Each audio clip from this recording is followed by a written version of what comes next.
Hey guys, here with another Corvette. This time it's not a wiring issue, it was an issue with the top. Basically, on these older Corvettes, they have three main issues. The valve switches, the bow switches, the module, or the pump. A lot of the times it's the pump. This one has been sent to two different dealers. Both of them couldn't figure it out. They sent the pump to get rebuilt. The rebuilt manufacturer, I don't know what happened with the pump and them, or they didn't do it correctly. So it was a whole mess. I had to test everything here because it was very confusing, thinking, you wouldn't think that a rebuilt pump would be the issue. But what this thing was doing, it was jumping back and forth, back and forth, back and forth. You would think it would be a faulty sensor or switch, but it's not going to be, because in these pumps, there's valves that control when each step is supposed to happen. And now if one valve is leaking into the other, it's going to allow pressure to go through and continue the next sequence of steps all at the same time, making it go crazy. Now we put in another pump that is still a little faulty until we get the other pump rebuilt.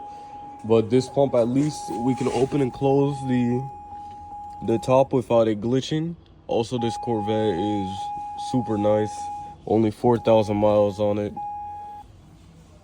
As you can see there, only 4,000 miles on it. Hasn't even touched 5. Alright, we operate the top.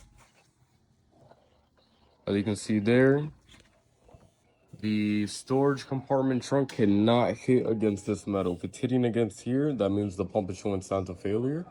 Sometimes it will hit the glass here, but that's because of this strap right in here. If I could see it, there's a strap in here which you gotta loosen up the bolt, move it down a quarter, and then tie in the bolt again. I've already done this for this car. And as you can see, this pump is struggling right there sometimes, but that's how the top is supposed to close.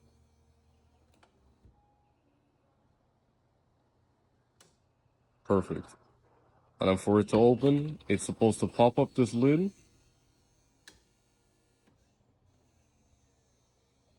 And then the top is supposed to come up. Now, this is the issue with this pump. It gets stuck at this spot right here. Now, it's not as bad as the other pump. The other pump will try to lift this and this at the same time, meaning there is a valve leaking. So I just give the pump a couple of seconds in order for it to try to relieve the pressure and do it again. But while it's doing that, everything you need to know is over here. The valve connectors are these ones right here. And there's two more down here. Those are all for the switch connectors, which is all on this side. I know that there's not much information about it. You gotta take off this clip, this plastic piece right here, and the one down there on the side. Let me open the door. Right down here, as soon as you see that, you'll see the switches and everything in the wiring. All of it passes through this hinge. Make sure that none of it's cut off.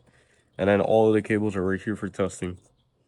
The pump is right here. This pump has to be replaced since it's, struggling to move this back up into its original spot. All right, let's try it one more time.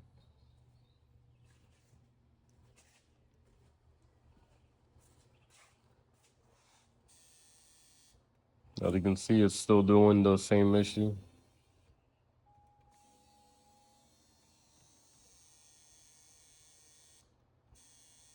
All right, let me let it rest for a second. I'll be with you guys back when this thing's working again.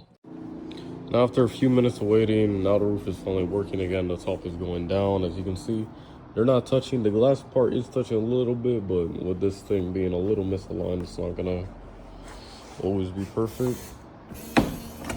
As you can see, it closes.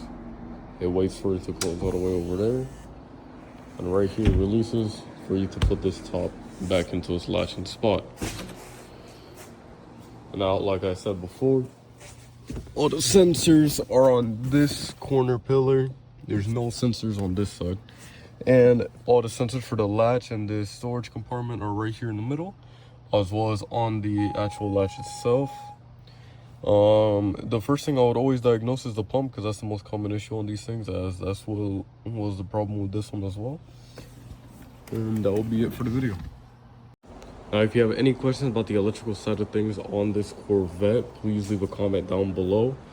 And that's it. Beautiful Corvette.